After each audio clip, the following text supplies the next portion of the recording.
Bonjour Johan Rochel. Bonjour. Vous êtes membre associé du Centre d'éthique de l'Université de Zurich. Vous êtes aussi chargé de cours dans plusieurs universités. Et puis, vous sillonnez la Suisse depuis quelques mois avec cet atelier d'éthique sur l'immigration. Alors, on va y revenir, mais d'abord, j'aimerais avoir votre réaction à ce reportage. Est-ce que ça vous étonne, cette solidarité autour des migrants à Cran-Près-Séligny? C'est des choses que vous avez déjà rencontrées? C'est des choses que j'ai déjà rencontrées soit dans le parcours avec l'atelier, soit dans les différentes discussions que j'ai la chance d'avoir avec des décideurs politiques à tous les niveaux dans les communes de ce pays. Et c'est un peu le côté très positif de ces défis migratoires qu'on doit affronter, c'est que ça réveille aussi beaucoup de forces très très positives, des gens qui veulent faire quelque chose, qui veulent contribuer à améliorer l'ambiance, je dirais presque, de société autour de ces questions, et qui savent qu'avec un engagement individuel, et là vraiment on est dans l'individuel, on est dans la rencontre humaine, je rencontre quelqu'un qui est en face de moi, je peux le toucher, et là il y a des choses très intéressantes qui vont se créer, qui se créent peut-être beaucoup moins quand on parle de manière abstraite des lois, de comment est-ce qu'on va modifier le droit sur l'asile, où ça paraît très très loin de la réalité, et des fois on ne fait pas le lien entre ce qui se passe dans mon village, dans ces abris de protection civile, et ce que je décide en tant que citoyen le dimanche quand je vais mettre dans l'urne, voilà, je veux rendre plus difficile l'accès à l'asile en Suisse. Et c'est ça qui est intéressant de montrer les liens entre ces deux situations. Alors, j'ai le plaisir d'accueillir aussi Alain Tito Mabiala. Bonjour. Bonjour. Vous êtes journaliste, vous êtes originaire de la République démocratique du Congo. En Suisse, depuis un an, vous avez déposé une demande d'asile dans notre pays. Et vous êtes passé par un abri PC aussi. Vous avez vécu quelques mois dans cette situation. Votre réaction à ce reportage, comment vous l'avez perçu? Disons que ce reportage me rappelle d'abord beaucoup de tristes souvenirs. Je sais un peu de quoi parlent ces gens. Peut-être qu'ils n'ont pas les mots pour l'exprimer. Moi, je peux l'exprimer. C'est pour ça qu'on vous a invité d'ailleurs. Un abri PC, c'est un univers carcéral. On se rend compte que, après avoir traversé tant de preuves psychologiques et arriver ici avec un tout petit peu d'espoir, et lorsqu'on vous met dans un abri PC, on se rend directement compte que c'est comme si, c'est un peu le revers de la médaille, arriver ici espérant obtenir, pas peut-être directement les statuts, mais avoir une paix, une liberté de mouvement. Mais on se rend compte que là, on est un peu des êtres assez contrôlés. Chaque fois que vous revenez de l'abri de l'extérieur pour entrer dans l'abri PC, vous êtes fouillé. Et puis voilà, vous vivez dans une promiscuité exécrable. Vous avez une intimité qui n'est pas garantie parce que voilà, vous êtes les uns à côté des autres et puis les espaces sont assez réduits, vous êtes nombreux et puis voilà, vous devez supporter parce que voilà, nous n'avons pas tous le même caractère. Donc, et cette fait-là d'être dans cette collectivité-là d'humeur et des preuves psychologiques qui se mélangent, c'est un peu une forme de cacophonie qu'on a du mal à supporter quand on est venu de loin pour arriver ici. Et ces gens-là, finalement, ont beaucoup de problèmes quand ils arrivent à l'abri PC. L'espoir est émietté et finalement, il leur faut des hallucinations pour bien se sentir. Ou bien ils vont dans la bière, ou bien ils vont dans autre chose pour évidemment échapper à cette situation. On sent que cette question du logement, de l'hébergement en abri PC, c'est assez crucial, vous le dites, ça ressort aussi dans le reportage. Vous êtes éthicien, est-ce que c'est éthique de loger des personnes, des migrants dans des abris PC comme ça sur le long terme? Je crois qu'on entend la réponse de la part d'une dame dans le reportage qui dit « ça serait acceptable si c'est une mesure d'urgence, ça veut dire qu'on n'a rien d'autre sous la main, et pour quelque temps, pour vraiment parer au plus pressé ». Je pense que si ça s'inscrit dans la durée, et je crois qu'Alain Tito Mabiala l'a bien décrit, on va, en plus de traiter des gens mal, on va en plus se tirer une balle dans le pied en tant que société, parce qu'on crée les problèmes qu'on va avoir dans quelques années. En donnant ce message symbolique aux gens, vous êtes au fond vraiment pas les bienvenus, profondément pas les bienvenus, on va vous mettre sous terre.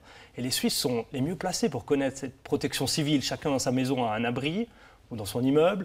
Les jeunes hommes sont passés par le service militaire, ils savent ce que ça veut dire de rester 3 semaines ou peut-être quelques mois. On imagine une année dans un état d'incertitude profond, les effets psychologiques que ça va avoir sur les gens. En tant que collectivité, on se prépare les problèmes qu'on va avoir bientôt avec ces mêmes gens. Si à l'inverse, on avait les moyens d'investir dans un logement de qualité, on n'a pas besoin de parler de quelque chose de luxueux, simplement de qualité, la lumière du jour, un peu de privacy, un peu d'espace où on peut avoir sa vie à soi, on est déjà dans une toute autre logique, on envoie un autre message aux gens et on prépare un avenir meilleur pour tous. Et ça, je pense, c'est essentiel qu'on mobilise cette idée que quand on aide les gens, mais on s'aide aussi soi-même. On a vu donc ces personnes qui sont quand même touchés par la situation des requérants d'asile, peut-être justement parce qu'ils sont mal logés. Cette solidarité, est-ce que vous l'avez vécue aussi? Est-ce que vous avez été entouré là où vous étiez? Oui, j'ai été à l'abri PC de Mont-sur-Lausanne. Il y avait une association qui nous recevait chaque lundi dans une église orthodoxe qui était à proximité. Donc nous y allons chaque lundi pour un repas fraternel, donc pour évidemment essayer de créer des liens entre la communauté et ce qui arrive. Mais je pense que ce qui est encore un peu plus important, c'est que ce lien-là, entrepris par les organisations, je veux dire, de la société civile, parce que ce sont des organisations indépendantes, comble un peu le vide qu'il y a entre tout ce qu'il y a comme bonnes intentions de la loi sur l'intégration, l'accueil, l'hospitalité, le manque d'humanité qu'il y a dans tout ça. L'administration, c'est impersonnel, ça fonctionne selon l'administration, les termes, et finalement, on n'entre pas mal dans la dimension de l'humanité, de ce que c'est l'homme, ce que peut ressentir l'homme. Ces associations comblent un peu ce vide affectif-là. Ça aide les gens et ça aide beaucoup de gens. Et moi, je remercie toutes ces associations qui œuvrent dans ce cadre-là. Mais voilà, ces associations sont assez limitées. Parce que vous avez l'impression que, bien sûr, que des personnes s'intéressent à des individus, on passe par la relation personnelle, c'est important, mais pour vous, ça ne pallie pas les manques de l'accompagnement de l'État, c'est ça? Oui, l'État peut faire plus, je pense. L'État, je ne sais pas, je ne connais pas ses moyens. Je pense qu'il peut s'investir à chercher des moyens pour pallier à cette insuffisance-là. Parce que si ces associations-là existent, c'est parce qu'il y a cette insuffisance-là et ça, il le combler. Mais ces associations-là, c'est aussi des associations où les gens ne sont pas nombreux, qu'on se les dise. Hein. On a vu dans le reportage, ils sont quelques-uns qui essayent un peu d'entretenir peut-être une soixantaine. Ils font de leur mieux et ça répare quand même quelque chose. Bon, mais est-ce que finalement, alors la mission n'est pas confiée à ces personnes, elles se la donnent elles-mêmes, hein, mais que ce soit des personnes qui prennent en charge le côté humain de la relation avec les requérants d'asile, vous pensez que c'est juste ou que c'est à l'État d'assumer cela? Finalement, est-ce que ce n'est pas aussi cette relation personnelle qui permet de changer le regard de la population autochtone sur les migrants? C'est vrai que je ne pense pas que l'État peut tout faire, il ne doit certainement pas tout faire dans ce domaine. Si on vous envoie quelqu'un par ordre de l'État pour être gentil avec vous et vous accueillir, je ne sais pas comment ça va fonctionner. Ça va peut-être manquer un peu d'authenticité. Et c'est vrai qu'un projet comme on a vu là dans le reportage, où on a l'impression que c'est une initiative qui vient des gens qui sont là, et le monsieur le dit très honnêtement au début du reportage, il s'agit au final de contrôler ce qu'il faisait. Et lui-même est un peu pris par la dynamique du mouvement qu'il a créé. Il se retrouve à parler avec eux dans une ambiance qui a l'air assez sympathique.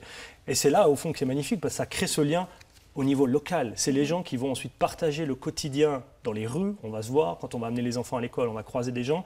Et c'est ce regard au quotidien dans la ville, qui est l'espace où on vit, qui est intéressant. Et ça, l'État ne peut pas le faire. L'État n'est pas dans la ville, il est plus loin.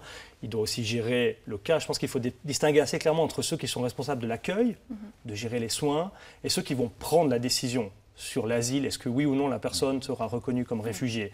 Et ça, c'est très important de distinguer pour la confiance pour les gens, simplement vis-à-vis de l'institution. Et je pense que là, la société civile a un rôle intéressant à jouer pour faire ce lien entre les gens à l'échelle de la vie locale. Johan Rochelle, vous, dans le cadre de cet atelier d'éthique sur l'immigration, vous travaillez avec la société civile, c'est-à-dire que vous la conviez à une forme d'agora, un forum où les gens peuvent échanger. C'est quoi l'objectif? On aime beaucoup le terme d'agora et le terme d'atelier. On invite les gens à venir travailler ensemble avec nous, donc on prend toujours l'image, on se remue les manches pour dire on est là pour créer quelque chose ensemble et on pose des questions éthiques. Donc on pose la question des valeurs dans la politique migratoire de ce pays. Alors on peut parler de l'asile, beaucoup de gens d'ailleurs veulent parler de l'asile parce que quand on dit migration, c'est les images de requérants d'asile qui viennent la plupart du temps à l'esprit, un peu moins la libre circulation, suivant où on est un peu les frontaliers ou les questions d'intégration. Et donc nous, dans tous ces domaines qui touchent de près ou de loin la politique migratoire, on pose la question des valeurs. On se dit, qu'est-ce qui est pour vous, en tant qu'individu, en tant que citoyen, en tant qu'habitant d'une petite commune, essentiel? Qu'est-ce que vous avez comme principe auquel vous tenez vraiment? Donc vous adressez vraiment à la population locale. La population locale, les associations, les décideurs politiques qui sont un public très important pour notre atelier parce qu'au final, c'est eux qui vont prendre les décisions soit au niveau local, au niveau cantonal, au niveau fédéral. Et donc, on se parle ensemble pour dire qu'est-ce qu'on a comme valeurs en commun et comment on veut les mettre en œuvre quand on prend des choix politiques concrets. Quelles sont les valeurs qui ressortent alors? Les valeurs qui ressortent sont au fond assez souvent les mêmes. On parle sans surprise de liberté, d'égalité, de solidarité. On parle aussi de démocratie, de dire qu'est-ce qui reste pour les habitants d'un village comme moyen de décider pour les habitants d'un pays? Qu'est-ce qu'on veut? Est-ce qu'on veut être plus ou moins solidaire? Donc ça tourne toujours autour de ces 4-5 grandes valeurs et il s'agit ensuite d'arbitrer parce que forcément elles ne sont pas toujours parfaitement en harmonie ensemble et des fois il y a des choix difficiles à faire. Est-ce qu'on veut par exemple accueillir plus de gens mais peut-être un peu moins bien ou moins de gens et peut-être un peu mieux? Et là, on a un vrai dilemme éthique. Voilà, on ne peut pas tout faire, mais quand même, on a la sensation qu'on peut peut-être sauver plus de gens, au prix peut-être qu'on les accueille un peu moins bien, et on retombe sur la question typiquement des abris de protection civile. Est-ce que ça, c'est le prix à payer pour en acquérir plus? La question est dite douloureuse. Alain Tito Mabeyala, vous avez participé, je crois, à l'un de ces ateliers. Qu'est-ce qui vous tenait à cœur de partager avec la population locale, justement? Je pense que dans le processus d'asile, donc il y a les discours officiels, et je pense que ceux qui le vivent de l'intérieur doivent quand même en parler pour que les gens se rendent compte que derrière, comme l'a dit Johan tout à l'heure, le bulletin de vote que les citoyens lambda déposent dans l'urne, quand il faut voter une révision de la loi sur l'asile qui a été retouchée, je crois, une dizaine de fois, et il y a beaucoup de conséquences sur la vie de ceux qui arrivent. Et ces conséquences-là, écoutez, on ne l'explique pas toujours in extenso. Et c'est mieux de rencontrer des gens qui sont au-dedans, qui vous en parlent, et de manière à ce que peut-être prochainement, lorsqu'il faudra peut-être réviser cette loi d'asile, que les gens vraiment puissent aller en profondeur pour connaître les tenants et les aboutissants. Et lorsqu'ils iront voter, que cela puisse faire, voilà, en se disant que voilà, est-ce que dans le vote que j'ai fait, ça améliore la condition de ceux qui y arriveront, ou bien ça va encore le précariser? Mais donnez-nous peut-être un exemple, une chose que vous avez dite à ce moment-là et dont il faut avoir conscience en tant que citoyen quand on vote. Bon, écoutez, moi je vous donne juste un petit exemple. Je ne pars pas dans ce cadre-là, je pars par exemple lorsqu'on propose à une cité quelconque qu'on ouvre un abri de PC. J'ai entendu des discours du genre on ouvre un abri de PC pour vous rassurer, on augmente les patrouilles de police. Carrément, on fait le lien. Immigration, criminalité. Et on s'étonne que des gens puissent vous éviter et tout ça. Parce qu'il y a ce lien-là. Pourquoi dire que les gens qui arrivent, on devrait augmenter les patrouilles de police? Est-ce que ces gens-là, lorsqu'ils sont arrivés, je ne sais pas moi, des enquêtes ont été menées pour dire qu'ils sont des criminels potentiels? Ou bien peut-être avant que ces gens arrivent, ici, il n'y avait pas de criminalité. Donc ce sont des petits raccourcis comme ça qui effrayent les gens et finalement... il y a de ceux-là qui restent carrément indifférents, donc ils se mettent dans la peau de l'indifférence pour se dire que ça ne me concerne pas. Moi, je voterai pour me protéger moi. Donc c'est tout. Yann Rochelle.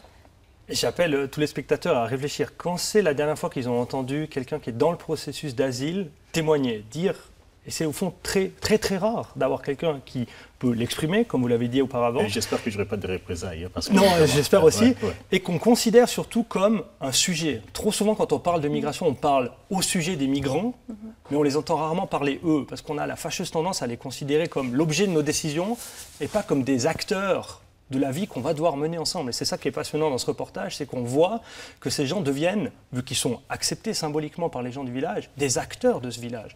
Et ça serait très intéressant de suivre à la prochaine révision des droits d'asile, qu'est-ce que vote ce village? Et c'est certain, ils ne vont pas voter de la manière qu'ils l'auraient fait s'ils n'avaient jamais eu ce sang chez eux, parce que simplement ils ont pu mettre des visages, ils ont pu mettre des histoires, ils ont pu mettre des témoignages, des êtres humains derrière ces cas d'asile. On va bientôt devoir conclure, mais justement, ces personnes sont devenues des êtres humains et on sent dans le reportage que pour les personnes qui s'en occupent, ces ambassadrices de l'abri, c'est aussi lourd, c'est pas évident. Et elles s'investissent beaucoup, les personnes ont peut-être aussi plus d'espoir en ayant l'impression d'être écoutées. Ça ne va pas forcément changer leurs décisions en matière d'asile. Alors, est-ce que c'est juste, éthique, de les entourer à ce point et puis d'avoir le risque de les voir s'en aller quand même? Ça, c'est le grand défi de toute la procédure d'asile où on n'est pas sûr que la personne va rester. Et donc, on est très très prudent, là je parle du point de vue de l'État, de favoriser son intégration, parce qu'on sait qu'elle va peut-être devoir partir et que dès que la décision sera tombée, on va tout faire pour qu'elle parte. Et ce même défi, il se répercute sur les gens. On se dit, est-ce qu'entre guillemets, ça vaut vraiment le coup d'investir mon énergie, mon temps, ma passion, peut-être pour cette question, alors que les gens vont devoir partir? Est-ce qu'on ne se fait pas du mal réciproquement? Et je pense que là, la relation humaine, qu'on soit justement à l'échelle locale, dans la ville, on n'a pas vraiment le choix. Ces personnes, elles vont être là pour une durée qui est plus ou moins longue. Les gens sont déjà dans l'abri depuis une année. Et donc, ça vaut la peine, pour le temps qu'on va passer ensemble, d'investir de l'énergie, d'accueillir ces gens comme il faut. Très rapidement, Alain Tito Maviala. Bon, je sais que quand la Suisse donne une décision négative, le renvoi n'est pas automatique. Ça veut dire que, par exemple, dans le canton de Vaud, on passe à l'aide d'urgence, par exemple. Et moi, j'ai rencontré des gens à l'abri PC qui sont là depuis 7 ans. À l'aide d'urgence. Qu'est-ce que l'aide d'urgence? Ça veut dire qu'ils ne peuvent rien entreprendre. Ça veut dire que 7 ans de leur vie qu'ils ont passé en Suisse, on leur a privé de tout, sauf de manger, de dormir et d'avoir des soins médicaux. Donc l'accompagnement, il reste important de la part de la population. Oui, l'accompagnement humain reste important pour, quelque part, c'est un support psychologique pour ces personnes-là qui subissent une forme d'oppression qui est administrative. Merci beaucoup, messieurs, d'avoir participé à cette émission. Johan Rochel, je signale que vous avez signé ce livre « Repenser l'immigration, une boussole éthique ». C'est paru aux presses polytechniques et universitaires romandes en 2016.